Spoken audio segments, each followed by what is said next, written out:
quiero presentar un acuerdo contigo que me escuchas. Si en la reflexión de hoy digo una idea que te quita la paz, deja a un lado esa idea y quédate con tu paz. Bien, amigos y amigas, en nuestro programa anterior vimos las graves consecuencias de la falta de amor en la infancia y del maltrato infantil.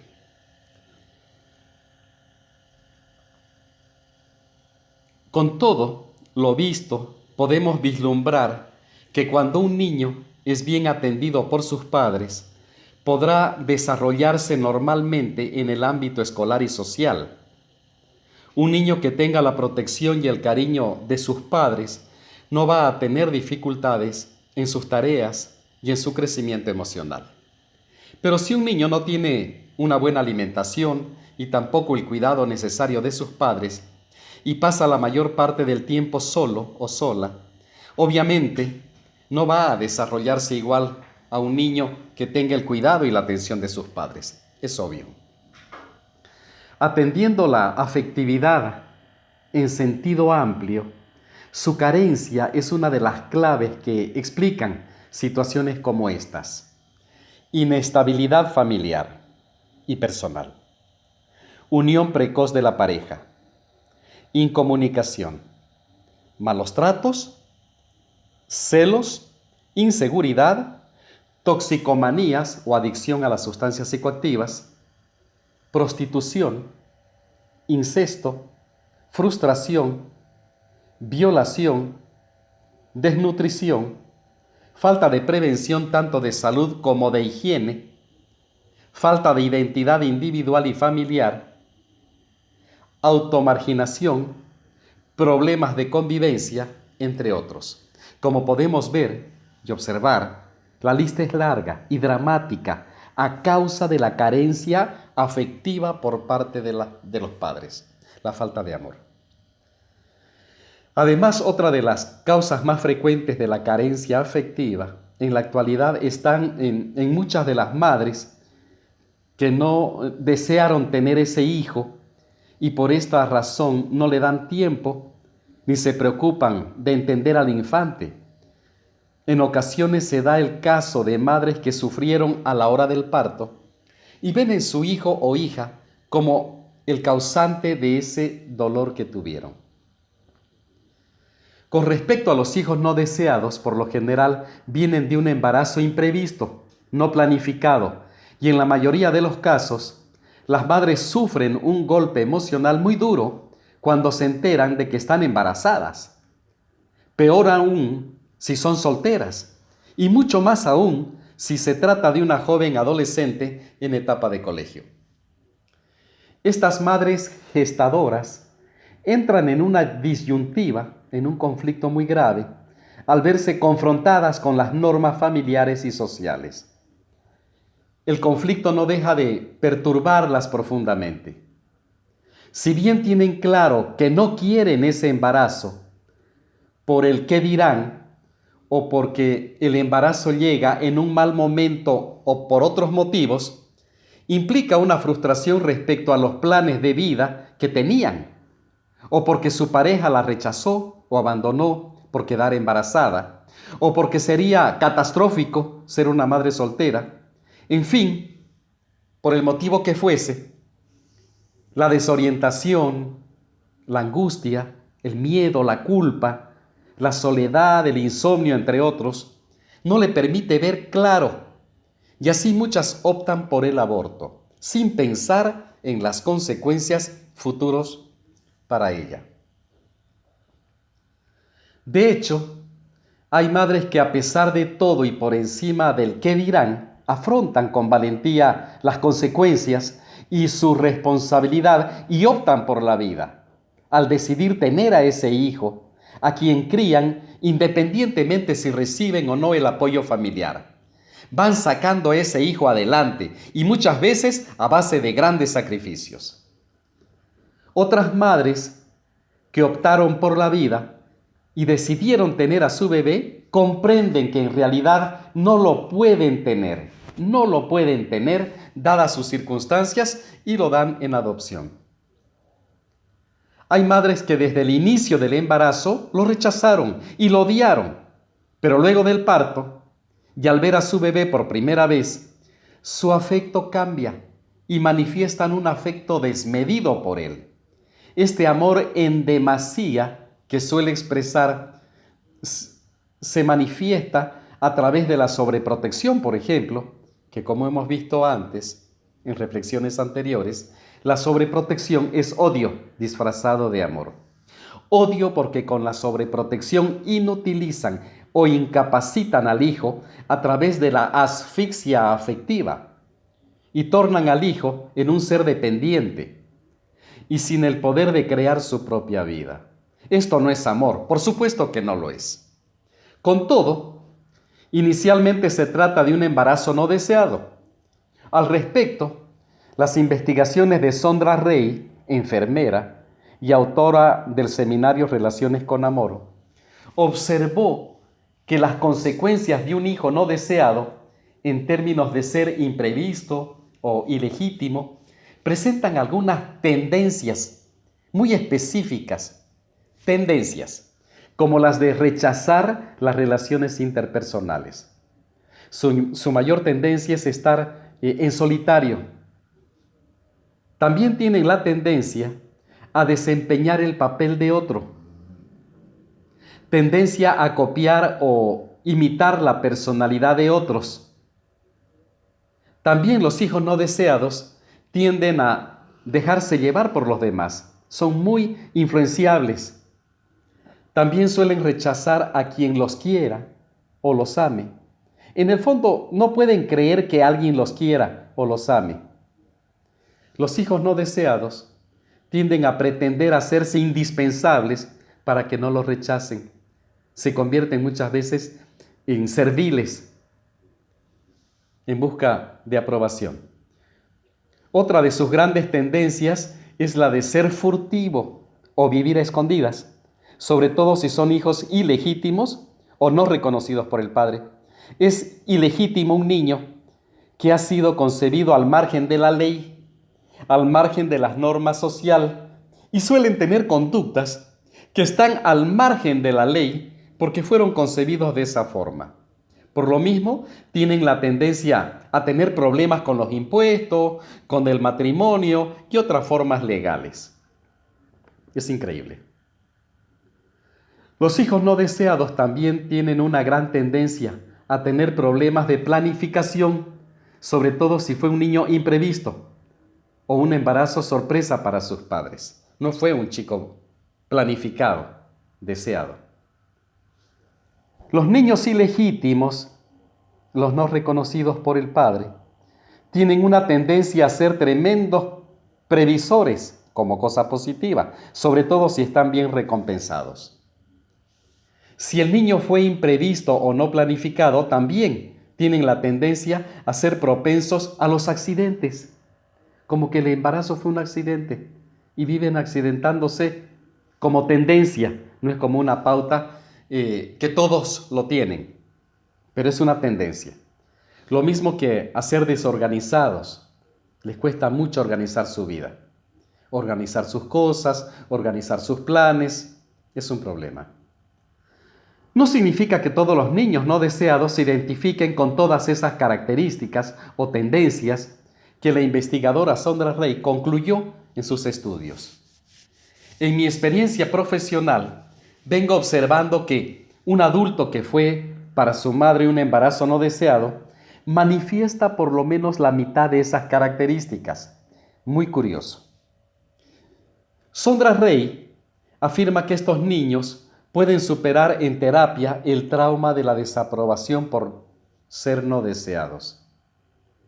De hecho, una psicoterapia basada en la autoestima y el perdón a los padres, el merecimiento y derecho de vivir, lo propio con la decisión personal de ser queridos, de tener el legítimo derecho de ser amados, además de descubrir su misión de vida y sobre todo sentirse hijo de Dios.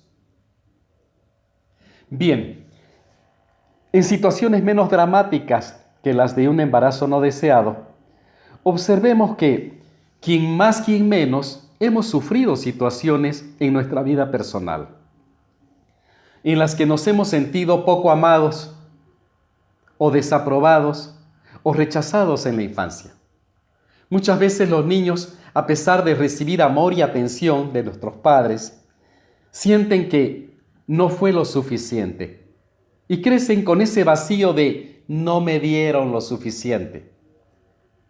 Ahora observemos que algunas de las formas de mostrar amor es otra causa de carencia afectiva, la falta de tiempo de los padres que tienen hoy en día por trabajar demasiado, sin tiempo de dar afecto, cariño, ternura, presencia activa, ya que para muchos de ellos lo más importante es tener a sus hijos satisfechos materialmente, sin tomar en cuenta que les están haciendo un daño que podría ser irreparable a sus hijos por la falta de amor, por la falta de afecto explícito.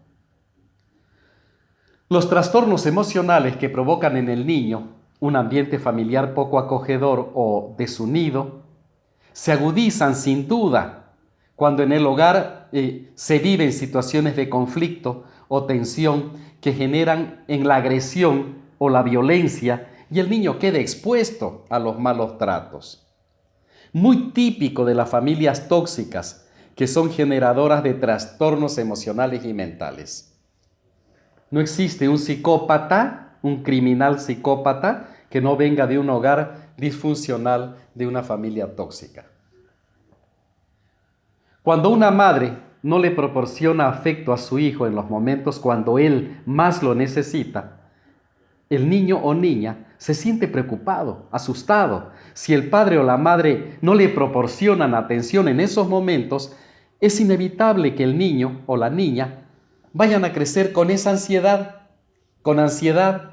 De aquí la tendencia ansiosa de comer en demasía, como si los grandes montos de alimentos podrían llenar ese vacío afectivo. Obviamente que la ansiedad, como vimos en reflexiones pasadas, también es el resultado de otras causas. Entonces, en la vorágine, esta vorágine en la que nos encontramos en estos tiempos modernos, es urgente que velemos por nuestra salud emocional. Y particularmente los niños están mucho más expuestos al riesgo de contaminar su vida mental y emocional, sobre todo si vive al interior de una familia tóxica. Peor aún, además del ambiente escolar, si es hostil para él. Con todo, podemos observar cómo nuestra salud emocional es vulnerable y puede estar amenazada, y desde sus inicios en el vientre materno, desde ahí. Profesionalmente estoy convencido que nuestro mayor tesoro personal es nuestra salud emocional, que amerita del todo el cuidado que nos fuere posible, puesto que de ella depende no solo nuestra salud física, sino la calidad de nuestra vida en términos generales. En las últimas investigaciones acerca de las enfermedades psicosomáticas, la medicina tradicional acepta la idea de que al menos un 75% de las enfermedades son psicosomáticas. Acepta que las enfermedades orgánicas o físicas tienen un componente emocional que las genera. De hecho, el tema es controversial, pues desde el punto de vista médico, no todas las enfermedades orgánicas tienen su origen en el campo emocional. Afirman que no todas las enfermedades físicas son de origen psicosomático. Y por otro lado, hay investigaciones que afirman que absolutamente todas las enfermedades orgánicas tienen su origen de base en nuestro mundo psíquico.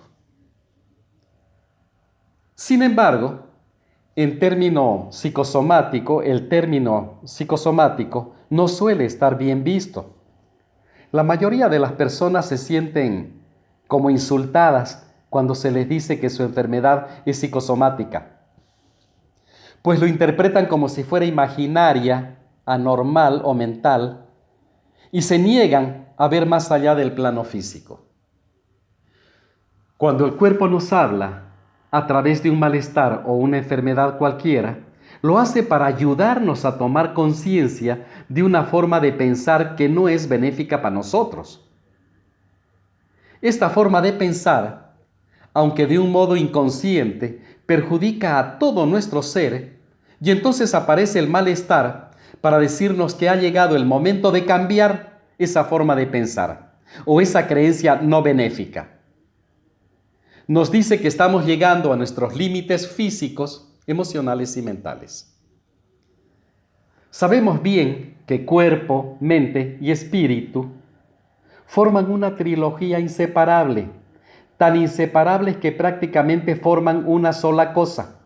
Y si las separamos, lo hacemos como una forma categórica de explicación. Hace muchos años en Virginia, hablando del tema con un psicólogo compañero de entrenamiento, me dijo: el espíritu cuando se condensa es la mente, y cuando la mente se condensa es el cuerpo. Interesante. Con todo, desde este punto de vista se entiende con facilidad el proceso de cómo nuestro mundo espiritual afecta a la mente, a lo emocional, y ésta afecta al cuerpo físico. Sigmund Freud, el creador del psicoanálisis, que es la primera corriente en psicología, decía que el cuerpo y la psique se pueden asociar.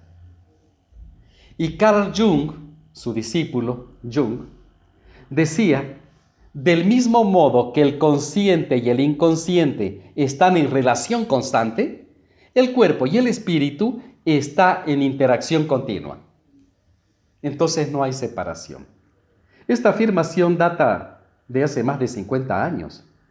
Desde entonces, investigadores como Wilhelm Reich, Jean-Pierre Racos, Fritz Perls, Louis Hay y muchos otros han contribuido enormemente en el tema. Por desgracia, tanto en la medicina tradicional como en la medicina llamada natural o naturista, se sigue creyendo que la enfermedad es un obstáculo para la felicidad o el bienestar del ser humano. En este tipo de medicina se lucha contra la enfermedad. El empeño por hacer desaparecer el síntoma sin ir a la causa profunda, a la causa no orgánica, es como querer apagar la lucecita roja que se enciende muchas veces en el tablero del automóvil. La persona que actúa sin tratar de descubrir el problema que señala la luz, inevitablemente se ocasiona un problema más grave. Lise Bourbeau descubrió que la enfermedad es un regalo para que podamos equilibrar nuestro ser. De hecho, el cuerpo físico no es la causa de las enfermedades. Por sí mismo no puede hacer nada. La vida que lo mantiene viene del alma, del espíritu. El cuerpo simplemente es el reflejo de lo que sucede en el interior de nuestro verdadero ser. Por ello, todo lo que un cuerpo enfermo busca es restablecer su equilibrio, porque el estado natural del cuerpo es la salud. Esto es también cierto para los cuerpos emocional y mental. Al considerar este punto de vista no tenemos nada que perder, y quizás encontremos en él la causa y la solución de nuestro mal. Es muy posible que nos resistamos a encontrar la solución, porque ello significa cuestionarnos y cambiar nuestra creencia mental o nuestras creencias mentales. Observando el Wikipedia, afirma que la mente y el cuerpo se encuentran indisolublemente ligados. Los hechos psíquicos repercuten en el cuerpo fisiológico del mismo modo que los hechos somáticos o corporales tienen efectos en la mente. En términos sencillos, de manera inconsciente, las personas reprimimos lo desagradable, como un conflicto emocional, por ejemplo. Entonces la represión actúa como un mecanismo de defensa ante la angustia que nos causaría un dolor emocional. Luego, dicho conflicto se externaliza y el escenario es el cuerpo. la pulsión se encarna en el cuerpo. De esta manera, el cuerpo habla por el sujeto en sus lesiones.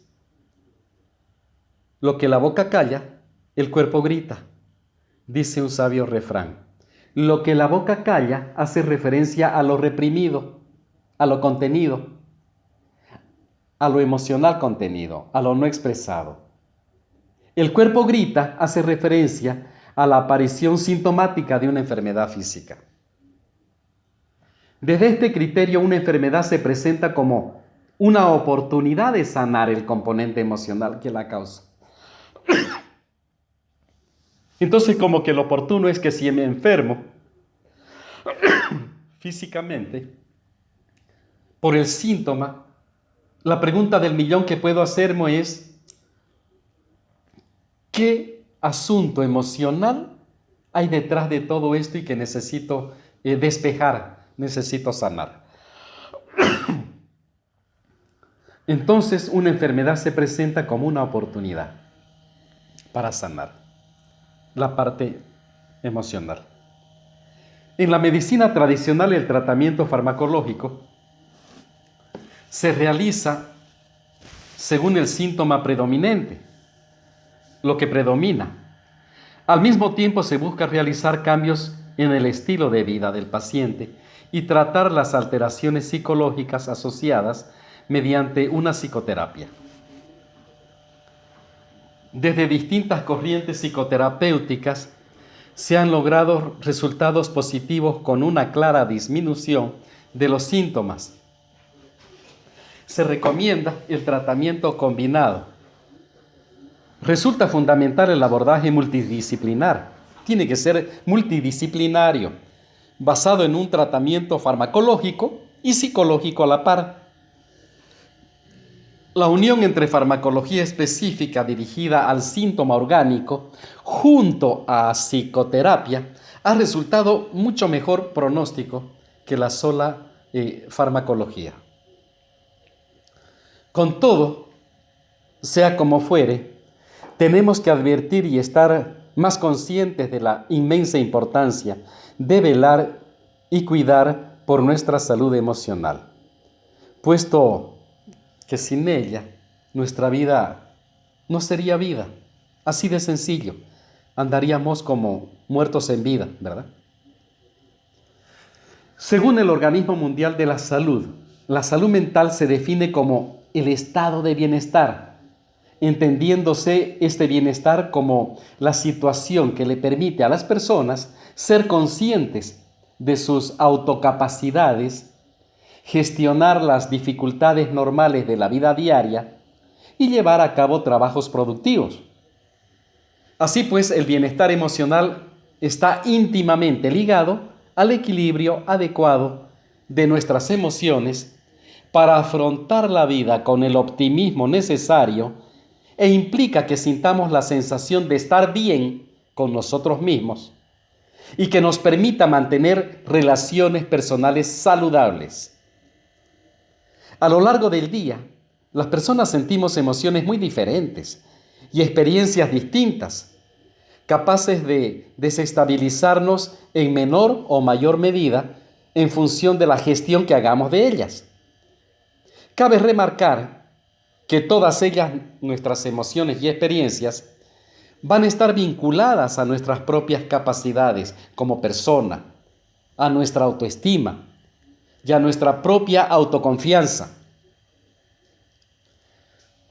Los datos del Ministerio de Sanidad revelan que la calidad de vida es un concepto amplio que abarca tanto el bienestar personal como el social, pasando por el bienestar de nuestro entorno físico, mental y también emocional, y no digamos espiritual. Por tanto, el concepto de bienestar emocional recoge la importancia de cuidarnos como seres humanos desde la visión más holística, cuerpo, mente, espíritu. Es decir, cuán importante es atender a la ausencia de enfermedad como al tratamiento en caso de que aparezca, y cuán primordial es prestar atención al cuidado de nuestro cuerpo como a los sentimientos, a una dificultad emocional o a la tolerancia de una experiencia negativa que pueda acontecer en cualquier momento de la vida. Es muy importante observar cómo el estilo de vida influye en nuestra salud emocional que tenemos. Entonces, el estilo de vida que tengamos, podemos ir en ella incorporando algunas muy buenas pautas para ir adquiriendo una mayor salud emocional. Por ejemplo, descansar lo suficiente para tener una buena salud mental y emocional, además de física. Es importante cuidar de nuestro cuerpo. Eso incluye dormir lo suficiente. La mayoría de las personas necesitan de 7 a 8 horas de sueño cada noche para poder funcionar de manera óptima. Para tener una buena salud emocional, necesitamos también cuidar nuestra alimentación.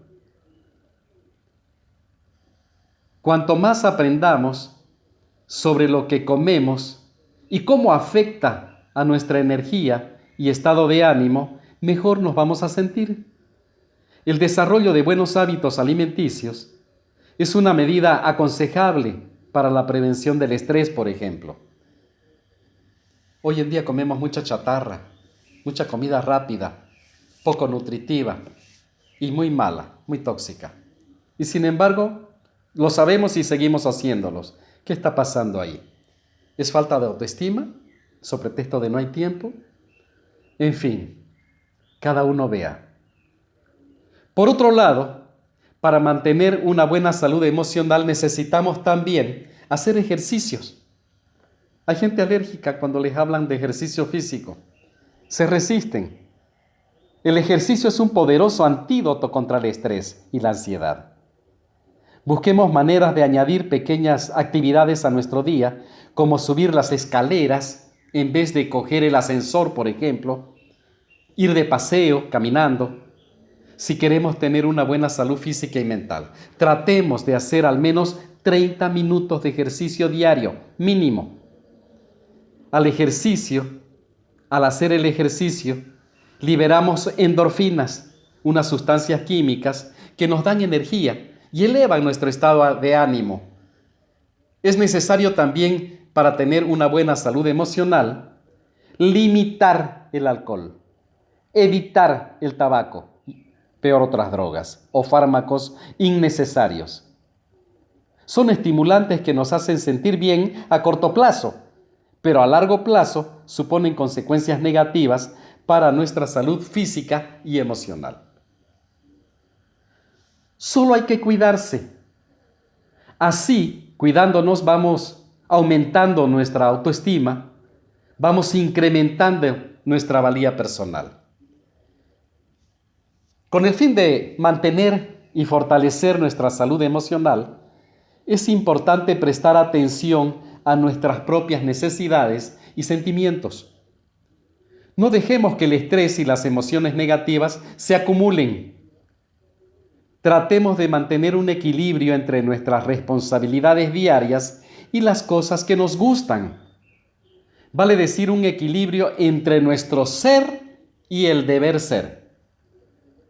Si cuidamos de nosotros mismos, vamos a estar mejor preparados para hacer frente a los desafíos diarios de la vida. Normalmente las personas que se cuidan a sí mismas están cuidando a su pareja. Y eso es muy bueno. Sentir que tu pareja te cuida. Cuidar de uno mismo implica hacer cosas por el bien de los demás, ser útil a los demás y ser valorados por lo que hacemos puede ayudar a construir una autoestima sana. Cuidar de uno mismo implica desarrollar la autodisciplina. Los jóvenes de hoy le tienen alergia a la palabra disciplina. El autocontrol nos puede ayudar en momentos de intranquilidad para disipar los pensamientos negativos. Cuidar de uno mismo implica aprender a descubrir cosas nuevas. Por ejemplo, hacer cursos de formación de aquello que nos interese. Lo mismo que leer, visitar museos, ir al teatro, ir al río, caminar en la arena o en el césped con los pies descalzos, aprender un nuevo idioma o simplemente viajar a un lugar nuevo, por muy cerca que sea.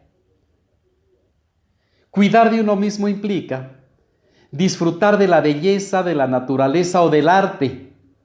Los estudios demuestran que un simple paseo por un jardín puede reducir la presión arterial y reducir el estrés. Todos somos diferentes. No todos nos sentimos bien haciendo las mismas cosas.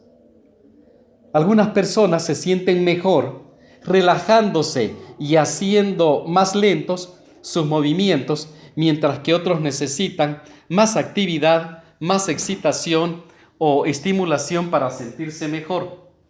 Lo importante es encontrar actividades que te gusten y que nos ayuden a motivarnos. Cuidar de uno mismo no solo implica evitar personas tóxicas, sino también rodearnos de personas positivas, personas confiables, cuidar nuestras relaciones.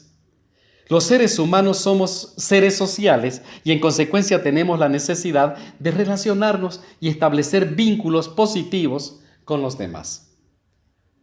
Tenemos derecho a elegir a nuestros amigos. La persona que tiene una buena autoestima elige a sus amigos. Las personas que le falta autoestima esperan ser elegidos. En momentos en que necesitamos apoyo de los demás, deseamos ser escuchados y sentirnos comprendidos.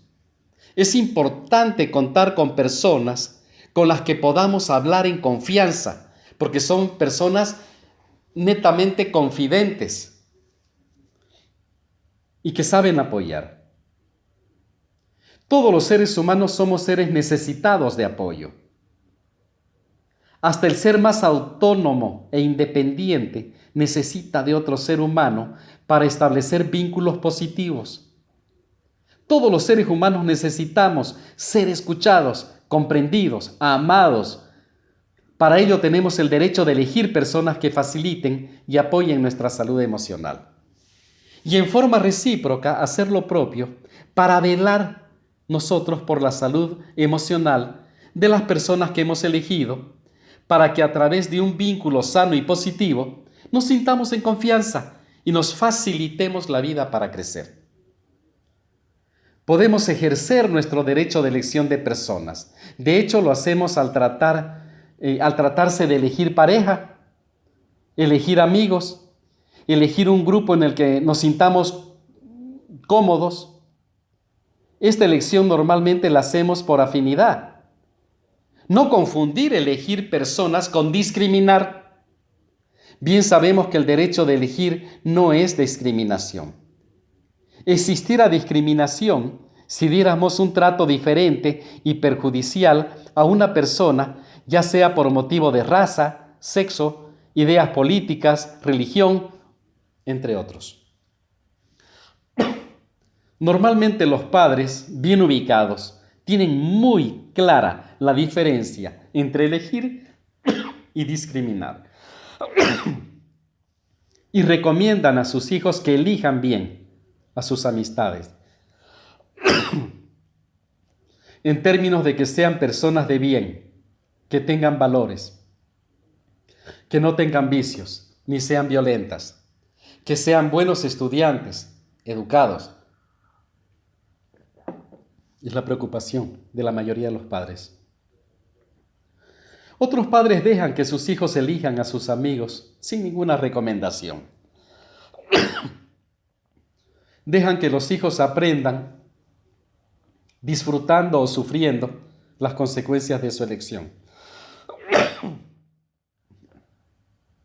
Como fuere, el derecho a elegir a las amistades es un proceso y como tal implica un largo entrenamiento en el que es importante continuar con buen ánimo independientemente al tipo de experiencia que se tenga. Entonces, si la elección no fue adecuada, lo cual trae consigo sufrimiento posterior, continuar en el entrenamiento y no cerrarse en el sufrimiento ni en la desconfianza. Hay padres que solo piden a sus hijos que eviten a las personas tóxicas y que aprendan a distinguirlas. Es de saber que una persona tóxica es una especie de patología en la que parece que disfrutan haciendo sentir mal a los demás. Por eso sus víctimas predilectas son personas con baja autoestima, ya que así parecen sentirse superiores. Son incapaces de apreciar ni valorar nada, expertas en encontrar defectos a todo y a todos. Parece que nada está lo suficientemente bien o todo está mal para ellos. ¿Qué son estas personas tóxicas? ¿Cómo tratar con ellas? Vamos a echar mano a un buen artículo de Elena Mató, psicóloga y consultora de Advance Medical. Se llaman vampiros emocionales a las personas tóxicas, que se centran en una o varias personas sobre las que descargan toda su negatividad y sus problemas. Este suele ser un comportamiento del que no son conscientes y que pueden producirse en el seno de una relación de pareja, por ejemplo, o también de amistad, entre familiares, vecinos o compañeros. Las personas tóxicas utilizan un mecanismo psicológico y relacional según el cual consiguen absorber a la otra persona y manipularla, dejándola agotada. Un paciente mío me decía, estoy hecho bolsa, porque quedaba realmente agotado. Por eso también suele decirse que los vampiros emocionales buscan y consumen toda la energía de las personas con quienes interactúan, dejándolas desgastadas emocionalmente, hechas bolsa. ¿Cómo son estos vampiros emocionales? Siempre necesitan de alguien que les preste atención y a quien reclaman ayuda.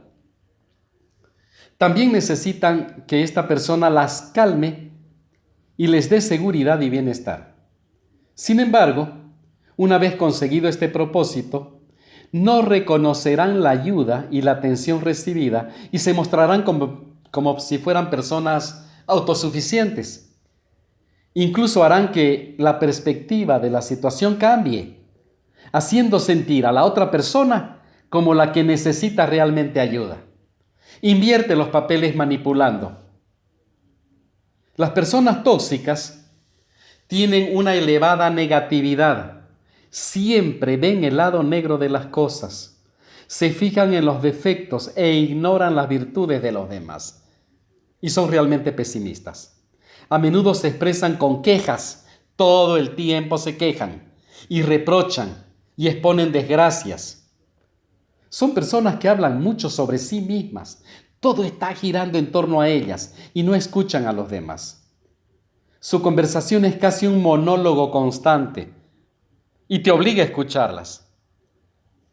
No tratan de resolver sus problemas y no luchan por superarlos. De modo que quien las escucha observa a una persona empantanada, víctima de las circunstancias y necesitada de constante ayuda. No tienen ninguna intención de cambiar, ni de mejorar su situación. De modo que encontrarse con ellas se crea el mismo escenario de negatividad. Las personas tóxicas no saben manejar adecuadamente y encauzar sus emociones negativas, como la tristeza o el enfado, o el miedo o la inseguridad, entre otros sentimientos. Consiguen que la otra persona se sienta atrapada, insegura, ansiosa, con malestar y en ocasiones culpable. Y muchas veces su interlocutor no sabe cómo liberarse del círculo vicioso en el que fue atrapado. Además, las personas tóxicas hacen frecuente uso del sarcasmo, son irónicas, la burla, el chantaje y la manipulación, típicas actitudes de una persona tóxica.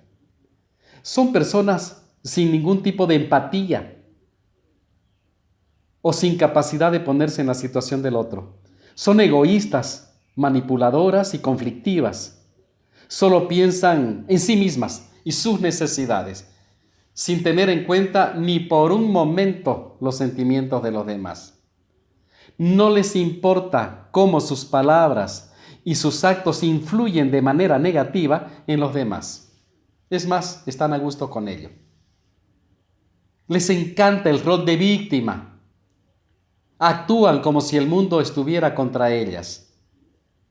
Son personas destructoras emocionales a base de constantes críticas, desaprobación, meten miedo, meten culpa, resentimiento, pues están cargadas de negatividad. En fin, en vez de construir, estas personas destruyen. En vez de intentar crecer y mejorar, parece que procuran arrastrar a los demás a sus alcantarillas emocionales. No aportan nada, nada bueno. Te roban energía y te roban tiempo. Tienes todo el derecho del mundo de tomar distancia de este tipo de gente. Si realmente vamos a cuidar nuestra salud emocional, tenemos que aprender cómo tratar con las personas tóxicas. Si no podemos tomar distancia o no podemos cortar de raíz esta relación, porque esa persona tóxica es un familiar o una persona muy cercana, un pariente, hay que aprender cómo tratarlas. Antes de juzgar, analizarse a uno mismo y responsabilizarse de la propia colaboración en esa relación. A pesar de la parte destructiva, ¿qué es lo que nos ha atraído de ella? ¿Qué nos puede atraer de una persona tóxica? ¿Qué nos mantiene en esa relación? Plantearse también cuál ha sido la propia actitud en relación a la otra persona. Quizás hemos sido, por ejemplo, demasiado complacientes. Mantener la calma y el control y cultivar el autocuidado es muy importante. Tomar conciencia de los propios derechos y de que nadie merece estar en una relación perjudicial para sí mismo. Las relaciones, aunque no estén exentas de problemas y conflictos, como línea general, deben ser enriquecedoras. No involucrarse excesivamente ni tratar de resolver los problemas de la otra persona. En todo caso, uno puede escucharle y aconsejarle, pero es ella quien debe trabajar en su propia solución. Queridos amigos, vamos a dejar un espacio musical.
Los estaba escuchando.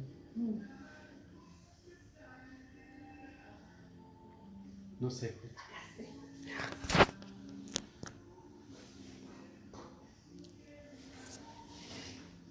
Para tratar con personas tóxicas es necesario poner límites, hacer respetar los tiempos y la propia intimidad, aprender a comunicarse en forma asertiva, expresar la propia postura y las propias opiniones de forma sincera y respetuosa con el otro.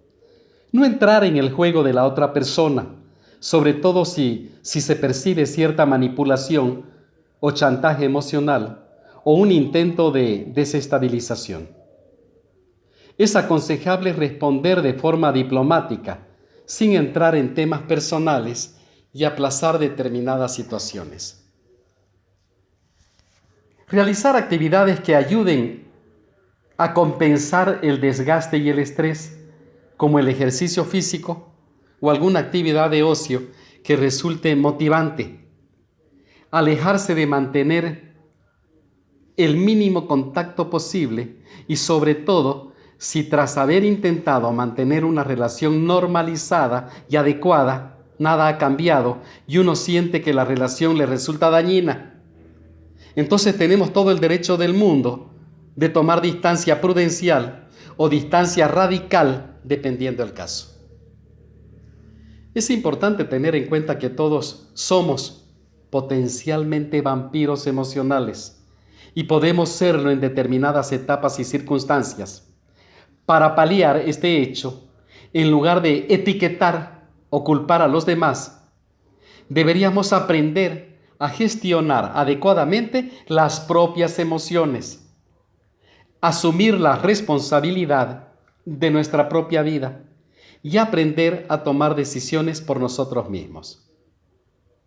Entiendo perfectamente que si tu pregunta es cómo convivir con una persona tóxica que está en la familia, la situación es bastante complicada. Querido amigo, vamos a hablar de esto exactamente la próxima semana en nuestro programa, Nuestra Salud Emocional. Tengan una linda semana y Dios los bendiga.